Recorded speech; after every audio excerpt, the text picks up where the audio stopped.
Hello guys, आज हम check करेंगे कंप्यूटर पीसी का रैम कितना है इसके अंदर। ये हम ओपन करेंगे और ये कार्ड है, रैम बोलते हैं उसको। एक चिप टाइप में होता है ये, इसमें रैम लिखा हुआ है इधर। ये रैम का साइज़ है 512। तो ये यहाँ स्लॉट होता है रैम का। जब स्लॉट में यहाँ से रैम निकाल कर चेक करते हैं कितना रैम है। एक ये 1 GB का है, यहाँ पर देखो यहाँ लिखा है 1 GB DDR2। देखो गाइस, इसके में रैम था तो हम इसका रैम चेंज कर रहे हैं। ये रैम है, ये हम वाला निकाल के ये लगा रहे हैं ताकि थोड़ा सा स्पीड। ये रैम इसलिए यूज़ होता है ताकि स्पीड बढ़ जाए। ये 1 GB का लगा रहे हैं।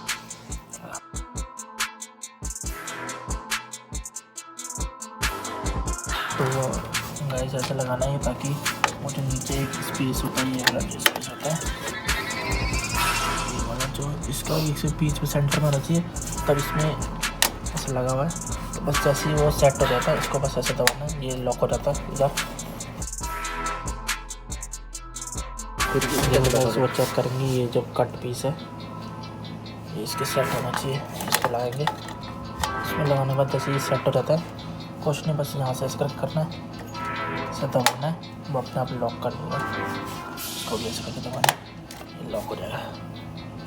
एक और गाइस, इसमें हम 500 MB और डाल देंगे, थोड़ा और ज़्यादा स्पीड हो जाए।